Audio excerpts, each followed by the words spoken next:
As ANI, maybe they will think I need to change my behavior. The Finally, ANI if you- versus YouTubers controversy, a clash of copyright power and democratic introduction, a conflict beyond copyright. In the evolving digital ecosystem of India, a conflict has erupted that is far more significant than a mere dispute over video rights. The controversy between ANI, Asian News International, a powerful mainstream news agency, and a cohort of independent YouTubers marks a critical turning point in the tension between institutional media monopolies and decentralized digital commentary. What appears on the surface to be a legal enforcement of copyright by ANI over its video footage, in practice, raises fundamental questions about freedom of expression, media ethics, public access to information, and the power asymmetry in digital platforms. The trigger: copyright strikes and alleged coercion. In early 2025, multiple YouTubers including Mohak Mangal, Rajat Pawar, Dhruv Rathi, Thugesh and others received copyright strikes from ANI on videos that used brief excerpts, 2 to 11 seconds of ANI footage primarily for commentary, education or critique. YouTubers alleged that ANI demanded exorbitant license fees, Rs 15 to Rs 50 lakh, to revoke the strikes. Threatened continued copyright action if creators didn't comply. Engaged in what some labeled as legal extortion, exploiting YouTube's takedown mechanism to silence dissent. This set off a wave of public outcry, creator solidarity, and legal confusion. India's Copyright Act of 1957, specifically Section 52, provides for fair dealing exceptions, private or personal use, including research and education criticism or review. Reporting of current events, the YouTubers argue their use falls squarely within these categories. However, fair dealing in India is narrower and less flexible than the US concept of fair use, which emphasizes transformative use and public interest. Thus, the dispute hinges on interpretation. Is short-form, critical, analytical use of news footage transformative and fair, or is it a copyright infringement that undermines proprietary rights?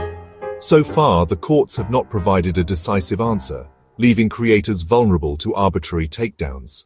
YouTube's copyright enforcement system overwhelmingly favors rights holders through mechanisms like Content ID, automatic detection of reused content manual claims, allowing rights holders to directly file takedowns, 3-strike policy, terminating channels after 3 copyright strikes. This system, inherently in a scenario involving a powerful news agency versus an individual creator, it reproduces existing hierarchies of media power. Creators are caught in a paradox. They face immediate threats to their livelihood and voice.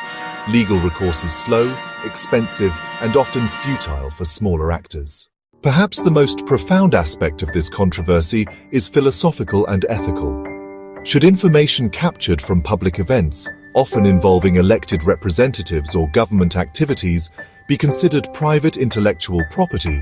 ANI's coverage includes speeches by public officials, government press conferences, parliament proceedings. If such footage is used to educate, critique, or inform the public, does it make sense, ethically, to subject it to strict licensing regimes? In a democracy, is it ethical to privatize access to public knowledge?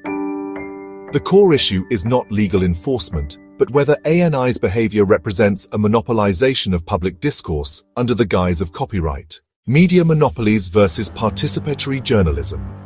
This controversy also reflects the epistemological battle between institutional journalism, hierarchical, state-aligned, and proprietary.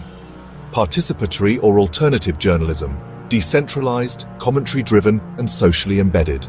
Independent YouTubers, through rigorous research, compelling narratives, and accessible formats, have increasingly become trusted sources of information, especially for younger audiences. ANI's aggressive enforcement is thus seen as a reactionary move by a legacy media institution to reassert control over the narrative and preserve its hegemonic status. Weaponizing the legal system, the defamation angle. Further intensifying the controversy, ANI filed a